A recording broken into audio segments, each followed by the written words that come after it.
والد بھی ہیں. تو حضرت حفصہ سے کہا تو جناب حفصہ چل کے گئیں حضرت عمر کے پاس. جا کے کہا ابا جی ایک بات کرنی تھی.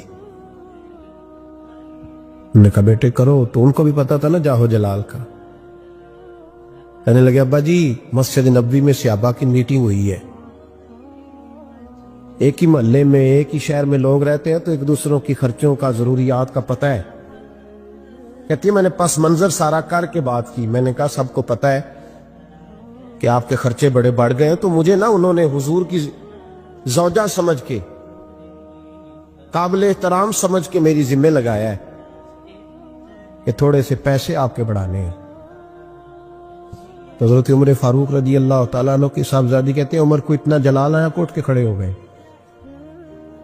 کہنے لگے حفصہ ان لوگوں کے نام بتا.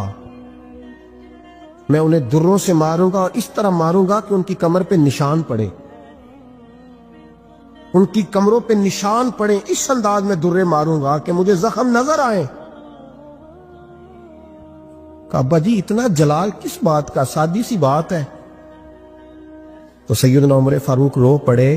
کہنے لگے سادی سی بات ہے, میرے لیے مسجد نبوی میں بیٹھ کر میٹنگ ہوتی رہی کہ عمر کو دولت دینی ہے. لوگوں نے یہ مجھے سمجھ لیا مسجد نبوی میں بیٹھ کر میرے لیے یہ میٹنگ ہوتی رہی کہ عمر کو پیسے دینے ہیں, اس کو دولت کے ساتھ ہم نے نواز رہا. مسجد نبوی میں میرے لیے کس کو یہ جرت ہوئی؟ فرمایا حفصہ کاش کہ تو میرے پاس پیغام لے کے نہ آتی, کوئی اور آتا اور پھر میں اسے دروں سے مارتا. حضرت حفصہ کہتی ہے میں خاموش ہوئی تو میری طرف دیکھ کے فرمانے لگے بتا نا. تو نبی پاک کے گھر میں رہتی تھی, میرے مصطفیٰ کا طریقہ کیا تھا, کرنا بات اس طریقے پہ میرے ساتھ گفتگو کر. حضرت حفصہ کہتی میں رو پڑی.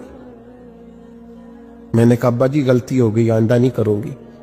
بھائی معیار بنایا ہوا تھا. آپ یقین کریں ہمارے تعلقات آپ شادی پہ دیکھ لیں, جو غریب رشتہ دار ہے اسے کون منانے جاتا ہے, لیکن ساری برادری کٹھی اس کے دروازے پہ بیٹھی ہے, جس نے آنا ہے تو کچھ لے کے آنا ہے. ہر چیز دولت میں تلے گی, معیار ہی دولت بن گیا ہے, مقصود ہی دولت بن گیا ہے. اس پیسے نے, اس دنیا داری نے, دنیا دار پجاری زردے کتیاں دے گل ٹلی ہو, اتنا سخت رویہ لوگوں نے اپنا لیا, رشتوں کا تقدس نہیں رہا. ایک مجلس میں نے ایسا رنگ بھی دیکھا, ایک ایسا شخص جسے میں ذاتی طور پہ جانتا ہوں کہ عالم بھی ہے, پرہیزگار بھی ہے, نیک بھی ہے, وہ بھی بیٹھا تھا اور اس کے ساتھ ایک سیٹھ بھی بیٹھا تھا. لیکن جو لوگوں کا عقیدت کا رشتہ اس درویش کے ساتھ ہونا چاہیے تھا وہ سیٹھ کے ساتھ تھا.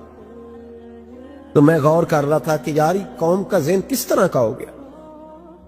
صرف اس کے ہاتھ میں پیسے, جو دولت مند ہے اس آدمی کی درویشی بھی گئی, علم بھی گیا, تقوی بھی گیا. صرف پیسے نہیں ہے اس کے پاس تو وہ کونے میں لگا ہوا ہے اور اس سے لوگ بچ بچ کے سلام. اور میں کہا کرتا ہوں عقیدت کا پتہ چلتا ہی تب ہے جب اجتماع ہوتا ہے.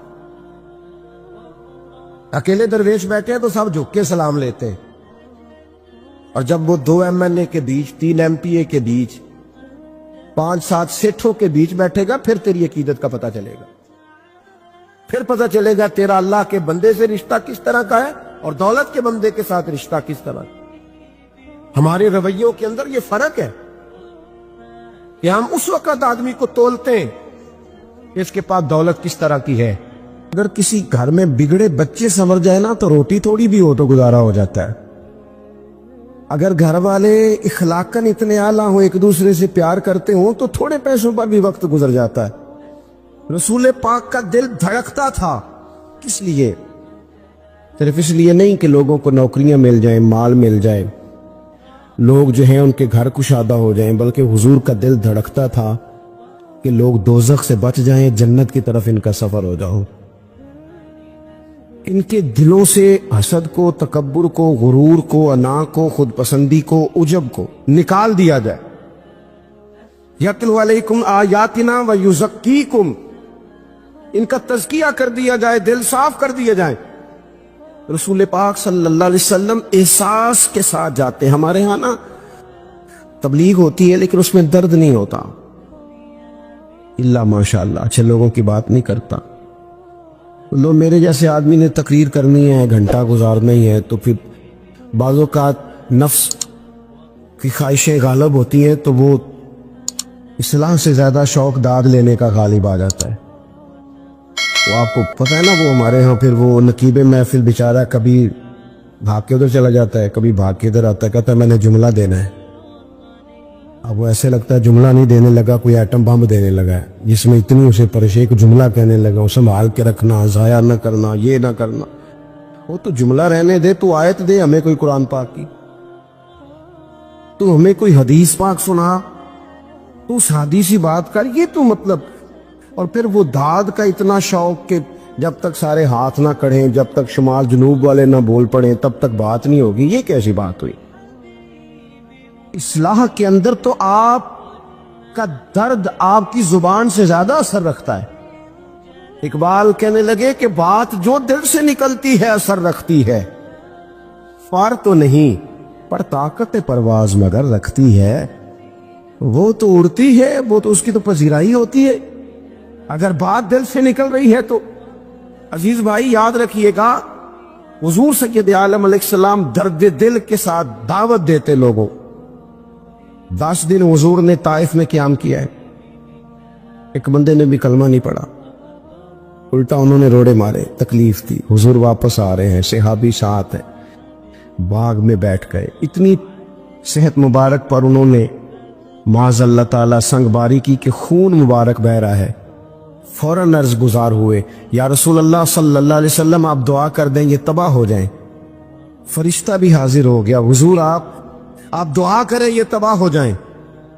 لیکن محبوب کے دل میں نرمی ہے نا امت کے لیے, اگرچہ یہ ساری امت دعوت ہے اس وقت, پر اس وقت بھی نرمی ہے. محبوب کریم علیہ الصلوۃ والسلام نے ہاتھ اٹھائے.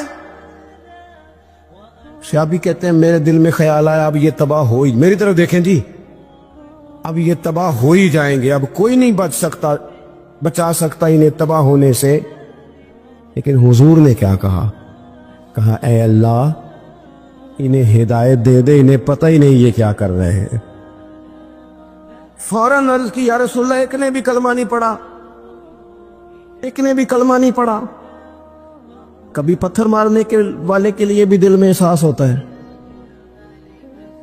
ہمیں تو کسی نے کچھ بھی نہیں کہا, کوئی گالی نہیں دی, کچھ نہیں کہا, پر ہم سخت کیوں ہیں بھلا؟ وہ ہمارے پیچھے نہیں چلتا ہاتھ باندھ کے, جی میں ہاں نہیں ملاتا. ہمارا دن اس کے لیے سخت ہے. 2 ہی تو بندے ٹھیک ہے دنیا میں, ایک میں ٹھیک ہوں اور ایک جو میری ہاں میں لائے پوری وہ ٹھیک ہے. دونوں ہاتھ باندھ کے پیچھے چلے, تیسرے کو میں کیسے ٹھیک ہونے دیتا ہوں؟ میرا مزاج ہی نہیں. اللہ ماشاءاللہ ہماری طبیعت ہی نہیں ہوتی ایسی. خدا کے بندو, جب دل کشادہ ہو, طبیعتیں کھلی ہوں, پھر اس طرح کا تھوڑی مزاج ہوتا ہے. کریم محبوب صلی اللہ علیہ وسلم سے عرض کی حضور ایک نے بھی نہیں کلمہ پڑھا, اور پھر بھی آپ کے دل میں اتنی وسعت ہے, آپ ہدایت کی دعا کر رہے. 10 دن لگائے, ایک شخص بھی نہیں آ رہا. تو محبوب کیا فرمانے لگے؟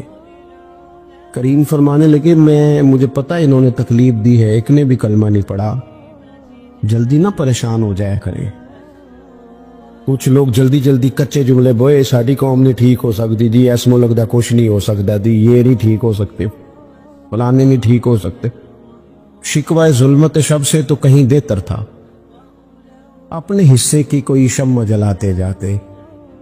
اللہ کے حبیب صلی اللہ علیہ وسلم سے عرض کی یا رسول اللہ صلی اللہ علیہ وسلم ایک بھی نہیں مانا, اور آپ نے پھر ہدایت کی دعا کی.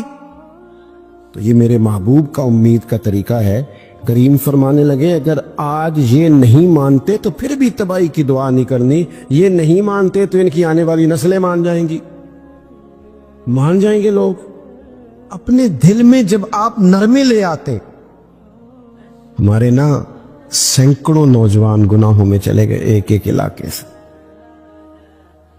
جو آدمی گناہ میں مبتلا ہوتا ہے نا, وہ سخت تکلیف میں ہوتا ہے. انسان کو جو چیز سب سے زیادہ ستاتی ہے وہ اس کی اپنی غلطیاں ہوتی ہیں. حدیث میں فرمایا ما حاک فی صدرک، کھٹکتا ہے سینے میں، چبھتا ہے گناہ. یہ تکلیف دہ معاملہ ہوتا ہے، تڑپتے ہیں لوگ، سسکتے ہیں. لیکن روایتی انداز سارا جب ہماری مجالس اور محافل میں ہو جاتا ہے، کوئی نہیں وقت دینے والا، پیار کرنے والا، تھپکی دینے والا، بازو تھام، کوئی نہیں.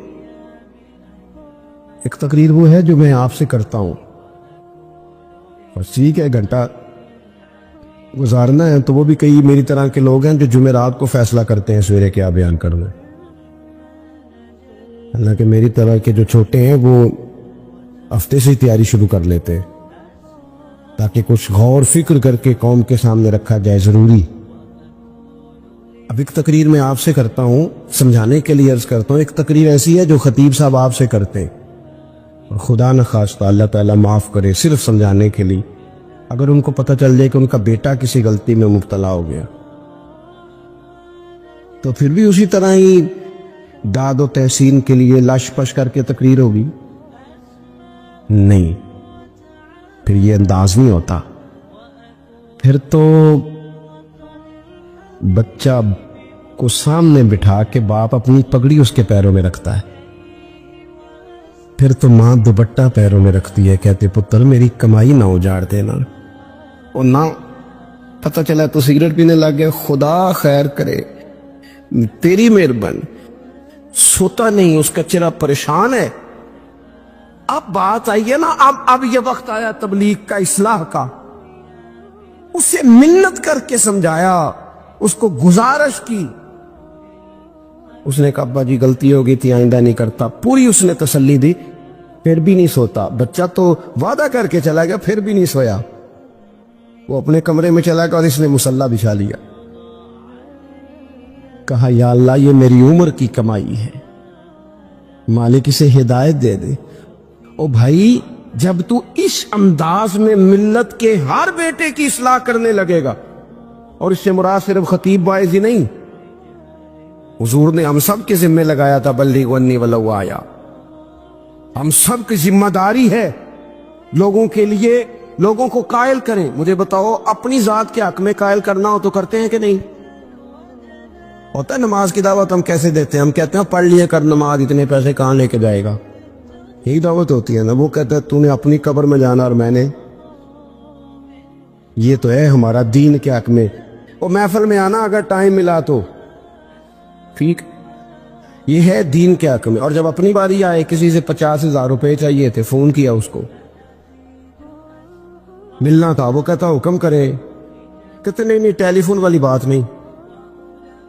کہتے میں تو 2 بجے ملوں گا، تو 2:30 بجے مل، پر میں مل کے کر دی. پھر جاتے ہی اس سے 50,000 مانگا نہیں، پہلے منت کی، دکھ سنایا، پھر اسے ثابت کرایا کہ تیرے علاوہ دینا بھی کسی نے نہیں، سارے غلط بندے ہیں، تو ٹھیک ہے معاذ اللہ. پھر اس کو یہ بھی ثابت کرایا وقت پہ واپس کر دوں گا. اتنی ساری گزارش کر کے رو دھو کے جب وہ پورا قائل ہو گیا تو آخر میں کہا مجھے 50,000. صحیح کہہ رہا ہوں؟ ہاں نہ تو کرو نا، کرو ہلکا سا ایسے ایسے تو کرو نا. ہوتا ہے کہ نہیں ایسے؟